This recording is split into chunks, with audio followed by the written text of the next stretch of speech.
I'm Joe Catalano with an AM Quincy news update for Wednesday, July 8th. Former Quincy Elder Services Director Tom Clasby will not be receiving his pension after being convicted of fraud and embezzlement. The Quincy Retirement Board has voted unanimously to revoke Clasby's pension, except for what he's paid into it minus interest. Clasby has already agreed to apply the pension he will receive to the $136,000 in restitution he was ordered to pay back as part of his prison sentence. Clasby pleaded guilty to stealing the city funds over a 5-year period for personal items, including bourbon steak tips, a self-portrait, studio recording session, and a car. He was sentenced to 6 months in federal prison and 6 months of home confinement. He'll begin serving his sentence next month at Fort Devens in Ayer. Clasby would have received over $56,000 a year in pension funds. Construction continues on schedule on the new Squantum Elementary School in Quincy. The latest update says that underground plumbing is almost done, and all the major systems are on track. The windows are being installed, along with the exterior brick masonry. Restoration of the original 1919 portion of the building will continue, and the Squanto medallion will be removed and sent out for restoration. The new slate roof will also be installed this month. The new school is still on track to open in the fall of next year.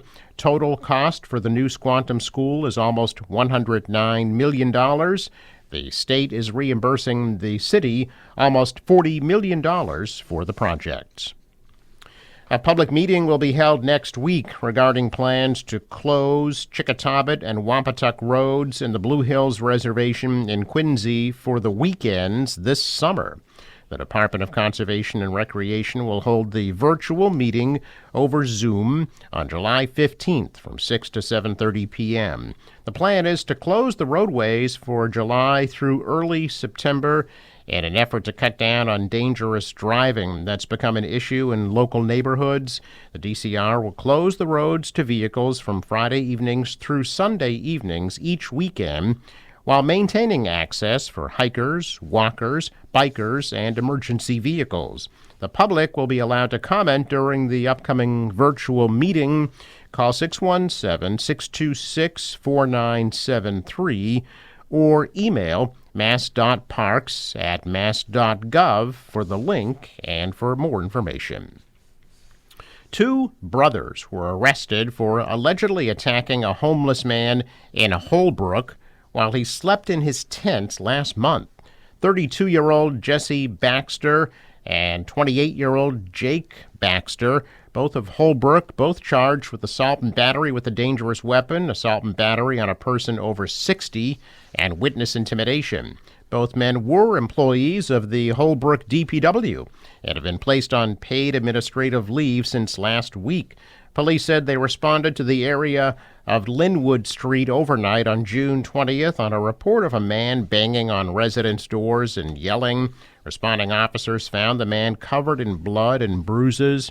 According to the man, he was sleeping in his tent in the Brookville Park area about 12:30 in the morning when he was jumped by 2 men he didn't know. The victim told police he defended himself, and he was dragged into the street by the alleged assailants. The attack progressed into the light of a nearby parking lot when the fight suddenly came to an abrupt stop. The victim said his attackers appeared confused as to who he was.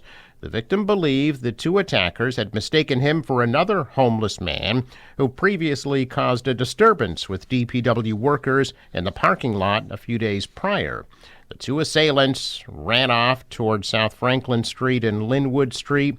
The victim was taken to a Boston hospital and sustained a broken collarbone, broken nose, broken orbital, broken toe, and other lacerations. Officers reviewed surveillance video from the area and determined one of the Baxter's cars was in the area both before and after the alleged assault. Police interviewed both Jesse and Jake, who claimed they were out for a run that night when a homeless man attacked them with rocks. But police say the Baxters made conflicting statements and eventually issued a warrant for their arrests. Both men will be arraigned in Quincy District Court tomorrow. State police assigned to the Plymouth County DA's office have filed an application to charge Brockton Mayor Moises Rodriguez with 1 count of assault and battery.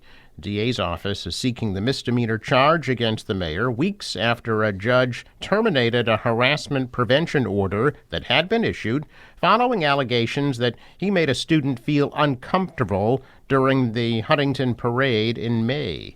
A Brockton High School student filed the prevention order on June 8th, alleging that the mayor put his hand on her waist and pulled her in close. Rodriguez testified he had no idea who the student was until he saw her in court that day.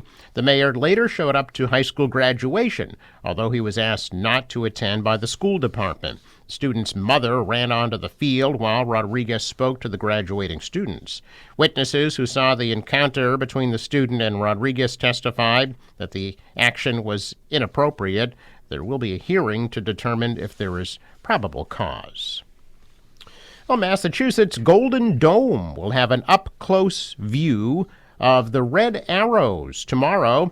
The United Kingdom's Royal Air Force aerobatic team, nicknamed the Red Arrows, is scheduled to perform a special flyover of the State House tomorrow afternoon in honor of the 250th anniversary of U.S. independence from Great Britain and to recognize the friendship that's developed between Massachusetts and the U.K.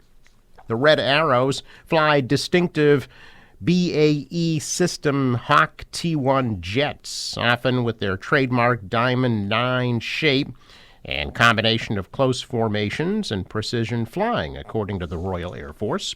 The squad's expected over the State House at 3:10 p.m. Thursday, with a red, white, and blue smoke display trailing over the State House in Boston Common. The consulate suggests viewing from outside the Hooker entrance or on the Boston Common.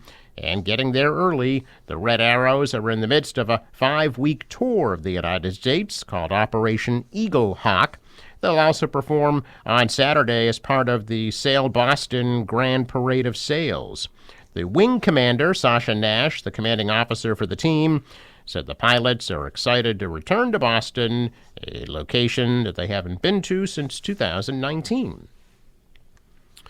There is an invasive plant cleanup taking place in Quincy today. The Quincy Department of Natural Resources and Ward 3 Councilor Walter Hubley invite volunteers to gather at 0 Harriet Avenue, right near the intersection with Vershire Street in Montclair, from 9 to 11 this morning for an invasive species management event. You'll learn about native versus non-native plants, remove invasive swallowwort, knotweed, and other harmful plants, and plant some helpful native species. The work will be in the Harriet Avenue open space by the entrance and along the trails near a salt marsh in the Neponset River estuary. The city purchased that property for $1.9 million in 2020 in order to prevent development and keep it as open space. All are welcome, and you should bring gloves and tools, water, sunscreen, and insect repellent. The free Wally Beach Wednesdays concerts begin tonight on Wollaston Beach in Quincy. Quincy Chamber of Commerce and Save the Harbor, Save the Bay are sponsoring 8 free live concerts every Wednesday at 6 p.m. through August 26th. The performances are on the beach across from the Clam Box. Spectators can bring their own chairs or blankets to enjoy the show. Tonight, 60s Thunder will perform 60s classic music. Future bands will perform Irish music, blues, rock, and hip-hop. Check out business news this morning. Stocks are down. The Dow dropped 130. The Nasdaq lost 302. And the S&P fell 33. Shares fell in Europe and Asia. Oil prices surged after the U.S. launched strikes on Iran following attacks on 3 ships in the Strait of Hormuz. The dollar is up, the euro rose, and oil at almost $79 a barrel. Sports, Red Sox beat the White Sox in Chicago last night 8-1. Series continues tonight at 7:40. Forecast from the National Weather Service today, partly sunny and a high of 83. Tonight, partly cloudy, a low 62. Tomorrow, hazy, hot, and humid with an isolated thunderstorm and a high 90. Friday, some afternoon thunderstorms, hot and humid, high 90. Sunny 84 on Saturday. For the boater, waves 2 feet, the wind out of the north at 10 to 15 knots, becoming easterly later today. High tide 6:25 p.m. Sunrise 5:15, sets at 8:22. I'm Joe Catalano with an AM Quincy news update for Wednesday, July 8th.